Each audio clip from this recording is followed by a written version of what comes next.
من يهده الله فلا مضل له ومن يضلل فلا هادي له ونشهد أن سيدنا وحبيبنا ومولانا محمد وعلى آله وعلى آله وأصحابه وأهل بيته أجمعين.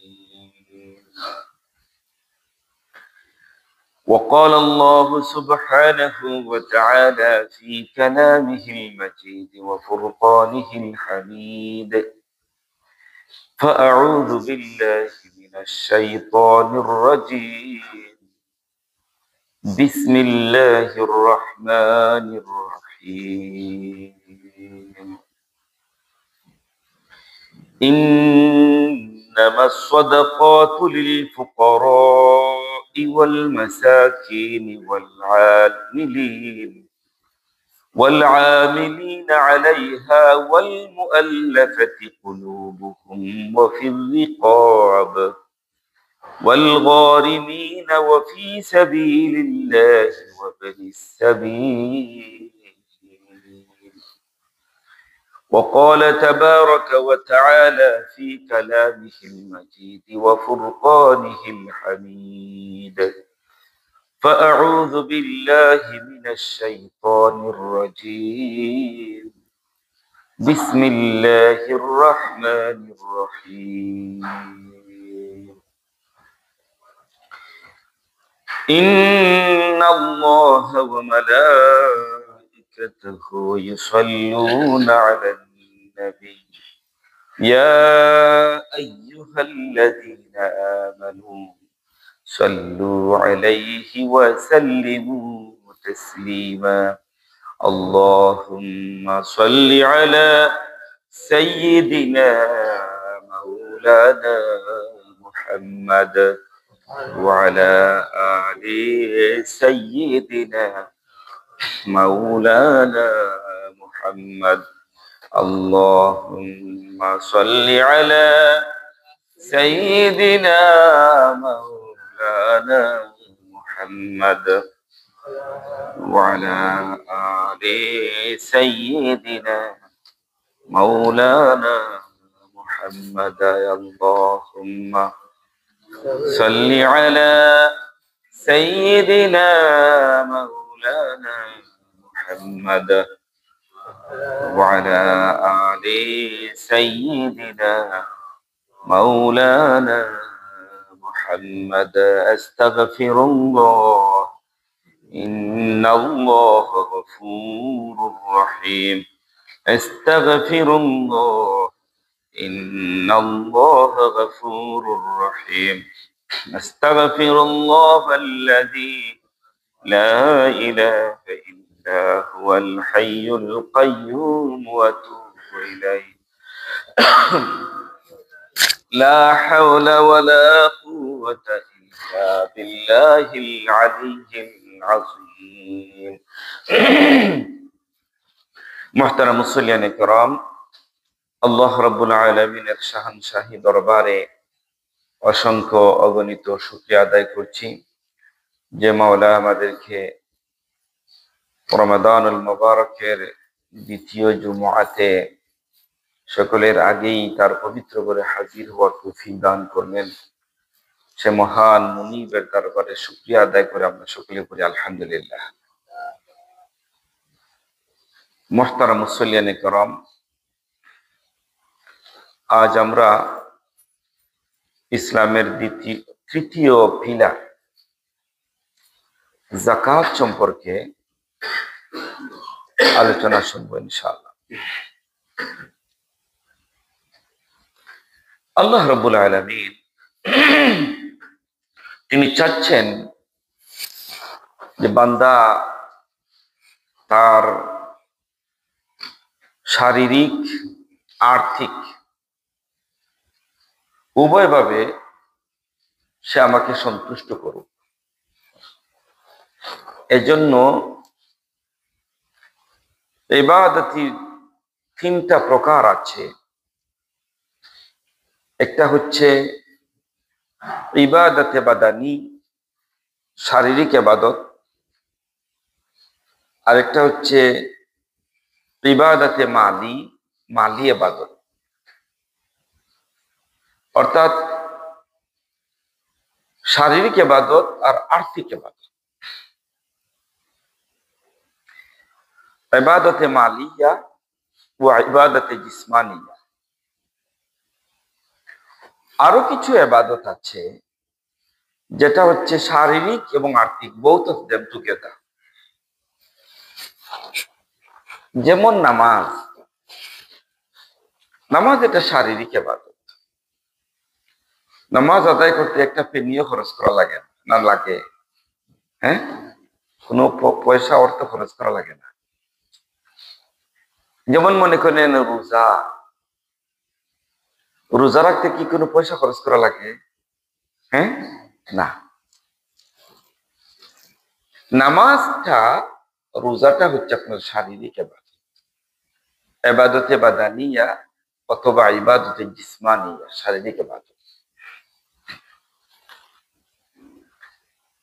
আর যাকাত, যাকাত এটা আর্থিক ইবাদত, এটা মালি ইবাদত। এখানে ফিজিক্যাল কোনো ইনভলভমেন্ট নাই। আরেকটা ইবাদত, এটা শুধু পয়সা দিয়ে হয় না, শারীরিক ভাবে আদায় হয় না, এখানে দুটা লাগে। যেমন আমরা যারা দূর থেকে যাই হতে, আপনি মিলিও না, বাট আপনার যদি শরীর স্বাস্থ্য ঠিক না থাকে তাহলে আপনি যেতে পারবেন না, বিকজ হজের অ্যাক্টিভিটি গুলা অনেক কষ্টের। এখানে যেমন মানিয়ে খরচ করা লাগে, ঠিক তদ্রুপ শারীরিক ভাবে অনেক কষ্ট করা লাগে। এর জন্য হজটা হচ্ছে আর্থিক আর শারীরিক উভয়ের সমন্বয়ের ইবাদত। তো রব্বুল আলামিন চান আমরা শারীরিক ভাবে, আর্থিক ভাবে, উভয় দিক দিয়ে আমরা আল্লাহর জন্য স্যাক্রিফাইস করি, আল্লাহর গোলামি করি, আল্লাহর দাসত্ব। এজন্য আল্লাহ তাআলা কোরআনের বহু জায়গায় নামাজের সাথে সাথে যাকাতের কথা বলেছেন। আকিমুস সালাতা ওয়া আতুজ যাকাত, ওয়া আকিমুস সালাতা ওয়া আতুজ যাকাত। নামাজ কায়েম করো আর যাকাত আদায় করো, নামাজ কায়েম করো আর যাকাত আদায় করো। ওয়া আকিমুস সালাতা ওয়া আতুজ যাকাত। কাজেই আমাদের ভিতরে অনেক আছেন আলহামদুলিল্লাহ নামাজ পড়েন, নামাজের ব্যাপারে খুবই সজাগ, খুবই সচেতন, যে যতটুকু নামাজের ব্যাপারে ভেরি কেয়ারফুল, যতটুকু সচেতন, যাকাতের ব্যাপারে ততটুকু না। অনেক মানুষ আছে।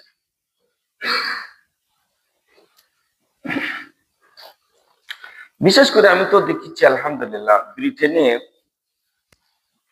যাকাতের ব্যাপারে উলামায়ে কেরামদের অনেক চেষ্টা, অনেক তৎপরতার কারণে একটা প্রভাব সাধারণ মানুষের ভিতরে পড়ছে যে আমার যাকাতও দেওয়া লাগবে। এই যে একটা টেন্ডেন্সি, এই যে একটা মানসিকতা, আলহামদুলিল্লাহ আমরা দেখছি এদেশে অনেক মানুষের ভিতরে কাজ করতেছে এই চেতনাটা, যাকাত কিভাবে দিব। কিন্তু বাংলাদেশ সহ বিশ্বের আরো কিছু কিছু মুসলিম দেশ আছে, কিন্তু যাকাতের ব্যাপারে এতটুকু আগ্রহ নেই।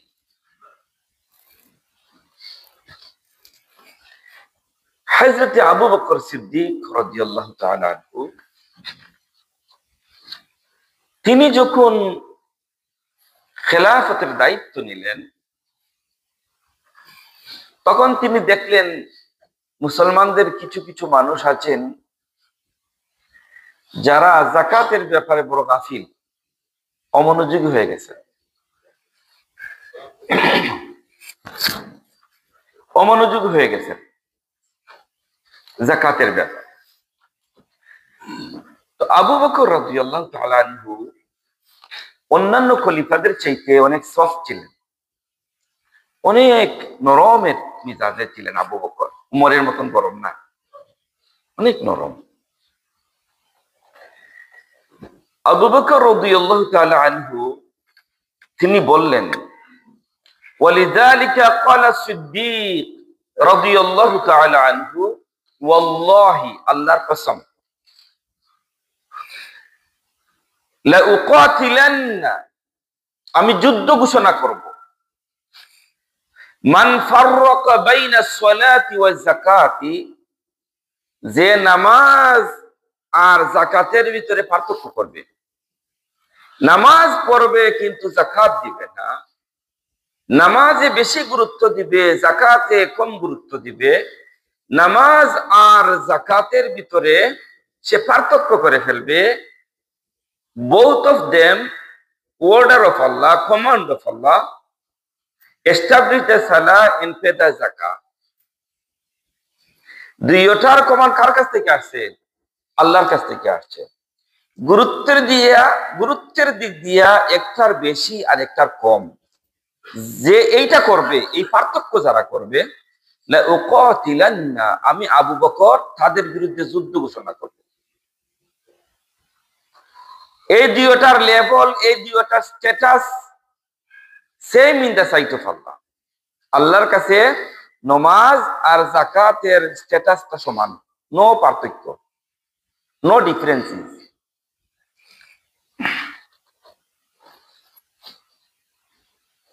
মুহতারাম মুসল্লিয়ান কিরাম, অনেক কথা যাকাতের ব্যাপারে। এজন্য ঈমানের 5 পিলার্স এর ভিতরে ফার্স্ট ওয়ান ইজ ঈমান, সেকেন্ড ওয়ান ইজ ওয়া ইকামিস সালাহ, থার্ড ওয়ান ইজ ওয়া ইতাইজ যাকাত, 3 নম্বর হচ্ছে যাকাত। নামাজের পরে রোজার স্থান নাই, নামাজের পরে হজের স্থান না। ওয়া আকিমুস সালাতা ওয়া আতুজ যাকাত, এইটার সিরিয়াল মেইনটেইন করে দিয়েছেন রব্বুল আলামিন। নামাজের পরেই যে ইবাদতের জায়গা, এটা হলো যাকাত, but not for everyone. Namaz for everyone, but zakat is not for everyone. নামাজ সকলের জন্য, যাকাত সকলের জন্য না। তাহলে যাকাত কার জন্য? কেউ যদি মালে নিসাবের অধিকারী থাকেন, তার উপরে যাকাত ফরজ। তাহলে মালে নিসাবটা কি? মালে নিসাবটা হচ্ছে 7.5 তোলা স্বর্ণ অথবা 52.5 তোলা রৌপ্য। আপনি যদি গ্রাম দিয়ে ওজন করেন তাহলে হবে 87.5 গ্রাম গোল্ড and 612 গ্রাম সিলভার, রৌপ্য। যদি আপনার কাছে যে কোনো একটার নিসাব থাকে, অথবা গোল্ড অথবা সিলভার,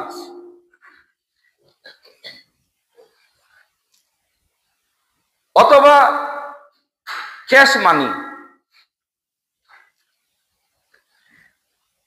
গোল্ড এন্ড সিলভারের ভিতরে লোয়েস্ট ওয়ান হচ্ছে সিলভার।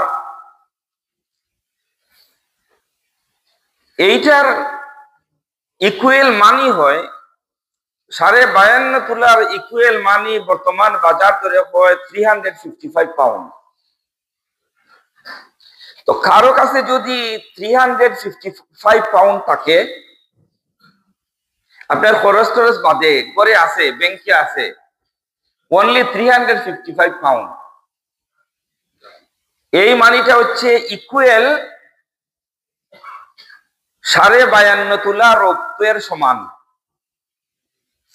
355 পাউন্ড আপনার কাছে থাকুক অথবা আপনার ছেলে মেয়ে তাদের অ্যাকাউন্টে থাকুক, যাদের অ্যাকাউন্টে এই মানিটা আছে, যাদের হাতে এই মানিটা আছে জমা, they have to pay the zakah. তাদেরকে জাকাত দেওয়া লাগবে 2.5%।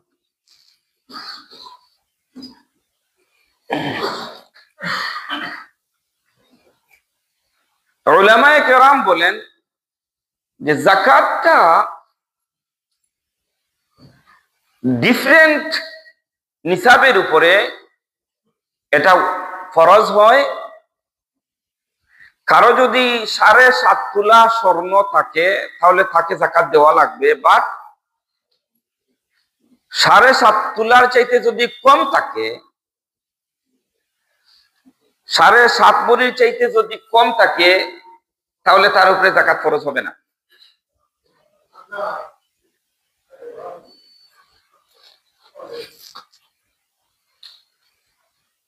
স্কলারদের মতে যদি কারো কাছে মনে করেন 100 পাউন্ড আছে, 355 পুরা হচ্ছে না, 100 পাউন্ড আছে, বাট গোল্ড আরো আছে 1 ভরি অথবা 2 ভরি, ক্যাশ এন্ড গোল্ড টুগেদার করে যদি 355 পাউন্ডের ভ্যালু হয়ে যায়, ইনদাল আহনাফ আবু হানিফা রাহিমাহুল্লাহ তাআলার মতে তাকে যাকাত দেওয়া লাগবে। গোল্ড অথবা সিলভার এন্ড ক্যাশ মানি সবগুলা মানি একত্রিত করে ভ্যালু ক্যালকুলেট করে যদি 355 হয়ে যায়, ইনদাল আহনাফ যাকাত দেওয়া লাগবে।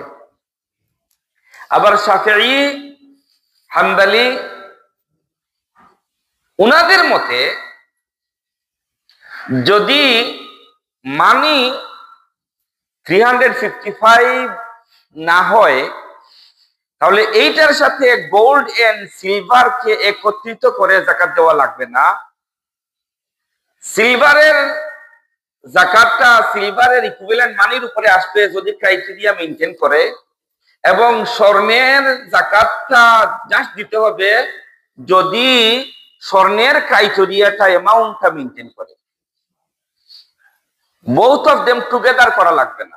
এইটা থেকে আইনা দুইটা একত্রিত করে 355 পাউন্ড এটার একত্রিত করা লাগবে না। যদি আলাদা আলাদা এইটার অ্যামাউন্ট না হয়, নিসাব পূর্ণ না হয়, তাহলে দুইটা একত্রিত করে দেওয়া লাগবে।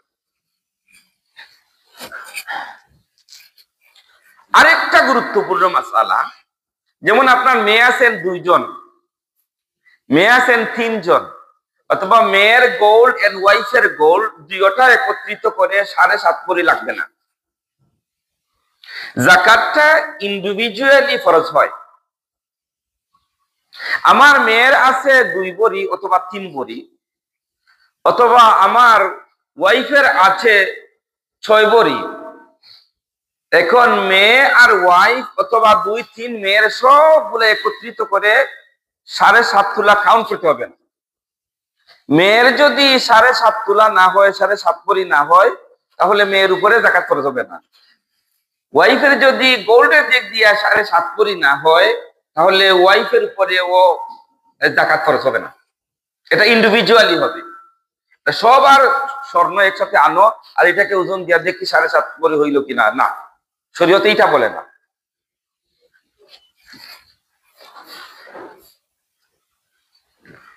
এখন আপনার ছোট্ট একটা মেয়ে, ওর আছে 7.5 ভরি স্বর্ণ অথবা 355 পাউন্ড আছে তার অ্যাকাউন্টে।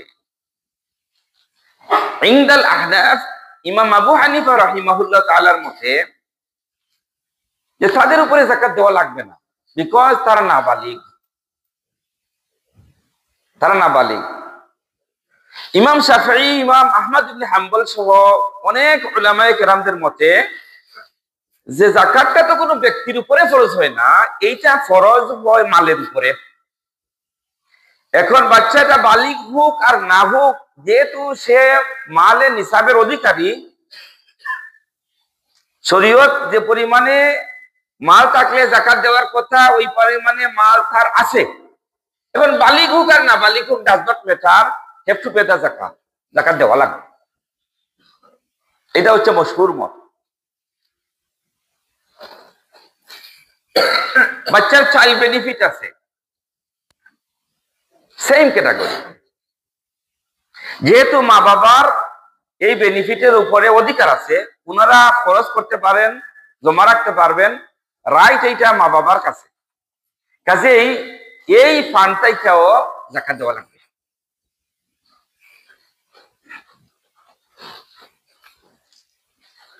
মুহতারাম মুসল্লিয়ান ইকরাম, যাকাতটা কাদেরকে দিতে হবে? যাকাত আর সাদাকার ভিতরে পার্থক্য হলো, সাদাকা কোন কোন জায়গাতে আল্লাহ সাদাকা দিয়ে যাকাত বুঝিয়েছেন, আবার কোন কোন জায়গা দিয়ে ইনফাক দিয়ে যাকাত বুঝিয়েছেন, আবার কোন কোন জায়গাতে শুধু যাকাত বলে আল্লাহ যাকাত বুঝিয়েছেন। নরমাল সাদাকাটা যেটা মালের 2.5% না, এই মালটা, এই সাদাকাটা আপনি যাকে ইচ্ছা তাকে দিতে পারবেন,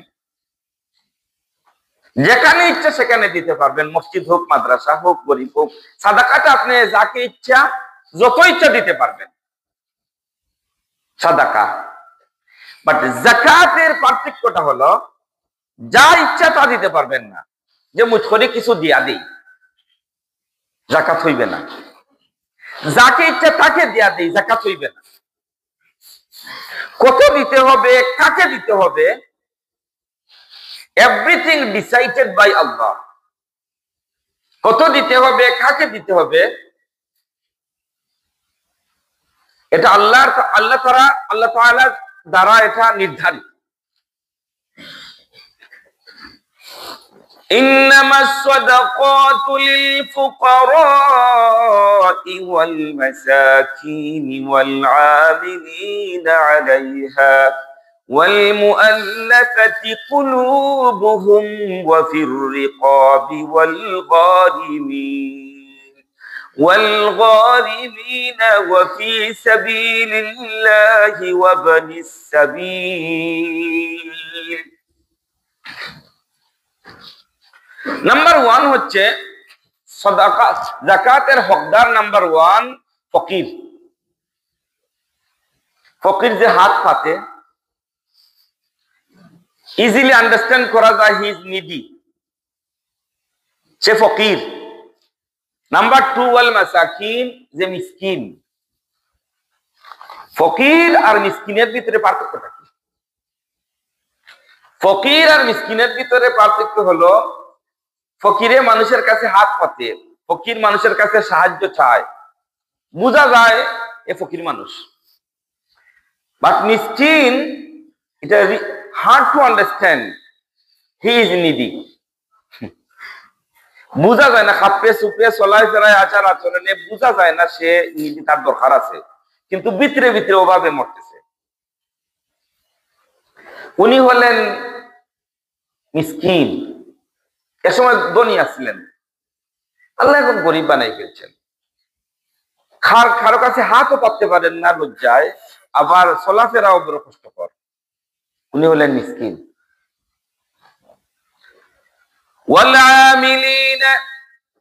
والعاملين عليها والمؤلفة قلوبهم وفي الرقاب والعاملين।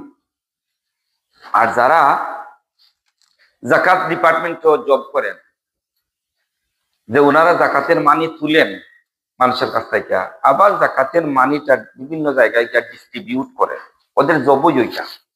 তাদের স্যালারি হিসাবে এই যাকাতের মানি থেকে আপনি দিতে পারবেন as a salary, because zakat department তারা কাজ করতেছেন।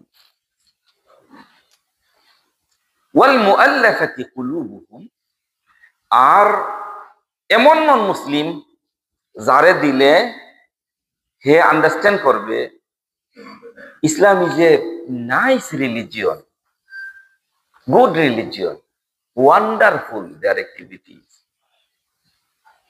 সে ইসলামের প্রতি তার একটা সিম্পেথি আসবে, ইসলামের প্রতি একটা ভালোবাসা আসবে, এবং মুসলমান হওয়ার একটা সম্ভাবনা থাকবে।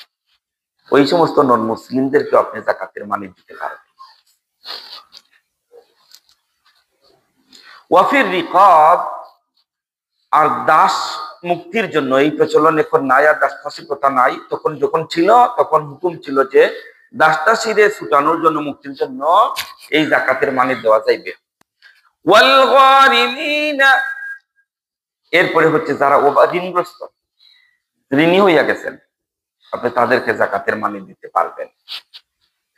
ওয়াফি সাবিলিল্লাহ, আর যারা মুজাহিদ, আল্লাহর রাস্তায় যুদ্ধ করেন, যুদ্ধের সরঞ্জামাদি ক্রয় করার জন্য মুজাহিদদেরকে যাকাতের মানি দেওয়া যায়। ওয়াবনি সাবিল, আর মুসাফিরদেরকে। একজন মানুষ ধনী, বা বাহিরে গিয়া সবকিছু হারিয়ে ফেলছেন, এখন চলাফেরাই করতে পারতেছেন না, ওই মুসাফির, বা তিনি ধনী ছিলেন তার এলাকাতে, মুসাফির হালতে সবকিছু হারাই ফেলছেন, অসহায় হয়ে গেছেন, আপনি যাকাতের মানি তাকে দিতে পারবেন। এই 8 ক্যাটাগরি পিপল ছাড়া আর কাউকে আপনি যাকাতের মানি দিতে পারবেন না।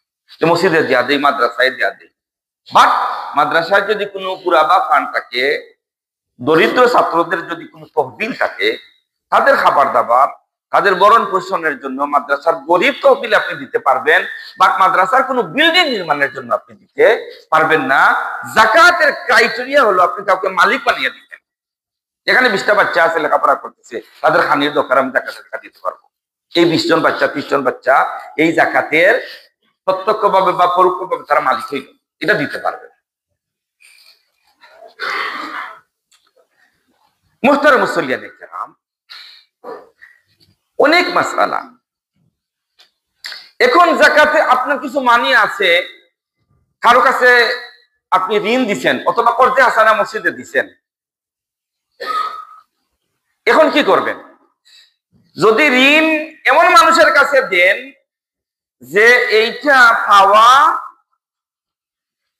এটা দুরাশা, পাইমু কিনা জানি না, এমন যদি হয়, তাহলে এই বছর এই ঋণের যাকাত দেওয়া লাগবে না। যখন এই মানিটা আপনার হাতে আসবে তখন আপনি দিবেন। বাট এমন যদি হয়, আমি যখন চাইবো তখন এই মানিটা আমি পাইয়া যাইব, তাহলে যদিও এটা আরেকজনের কাছে আছে, আপনার মানি আছে, ঋণ হিসাবে আপনাকে কন্টিনিউ করতে হবে যাকাত দেওয়া এভরি সিঙ্গল ইয়ার। যদি এমন থাকে যে আমি তো থান মারলে চাইলে পাইয়া দেব, দেয়া দিতে দিবে, এটা হলো মাসালা। মসজিদে কর্জে হাসানা দিচ্ছেন, you have to pay the zakat, এটা যাকাত দেওয়া লাগবে, এটা যাকাত দেওয়া যাওয়া লাগবে। কর্জে হাসানার টাকা,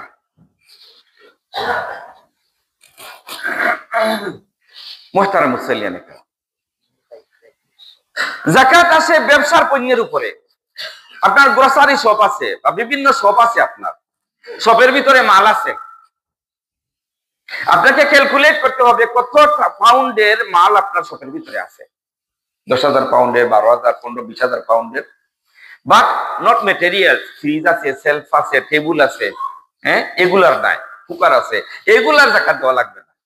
বা শপের ভিতরে যে সমস্ত মাল বিক্রয়যোগ্য, যেগুলো আপনি বিক্রয় করেন, এই বিক্রয়যোগ্য মাল আপনার আছে সেলফের ভিতরে, ওইগুলাকে ক্যালকুলেট করবেন কত টাকার মাল আছে, এইটার উপরে আপনাকে যাকাত দেওয়া লাগবে। আপনার অতিরিক্ত ঘর বাড়ি আছে, যেটা তাকে এইটা না, আরো আছে, রেন্টি দিয়া দিচ্ছেন, এই ঘরের দাম হচ্ছে 500,000 পাউন্ড, এই 500,000 পাউন্ডের উপরে আপনাকে যাকাত দিতে হবে না। এখান থেকে যে রেন্ট আসবে, এই রেন্টটা যাকাত দেওয়া লাগবে। বাট আপনি যদি ইনভেস্ট করেন এমন কোন প্রপার্টি বিজনেসে, যেটা আপনার রীতিমতো ঘর কিনা হইতেছে, বেচা হইতেছে, কিনা হইতেছে, বেচা হইতেছে, এমন যদি হয় রিয়েল এস্টেট বিজনেস, তাহলে 500,000 পাউন্ড হোক আর আপনার 100,000 পাউন্ড হোক, 50,000 পাউন্ড হোক, এখানে আপনার ইনভেস্ট আছে, রীতিমতো এইটা বেচা কিনা হইতেছে, তাহলে পুরো মানের উপরে আপনাকে যাকাত দেওয়া লাগবে। বাট এমন যদি হয়, এমন বিজনেস কয়েকজন মিলে একটা ঘর কিনছেন, বাট এটা রেন্টে ফালাইয়া রাখছেন, এটা থেকে রেন্ট পান, এটা শর্ট টাইমের ভিতরে বেচার কোনো পরিকল্পনা নাই, এমন অবস্থায় মাসালা হচ্ছে যে আপনি এমন অবস্থায় শুধু রেন্টের উপরে আপনি যাকাত দিয়া যাবেন, রেন্ট যা আছে, কিন্তু এইটার মূল ভ্যালুর উপরে, ইনভেস্টের উপরে আপনাকে যাকাত দিতে হবে।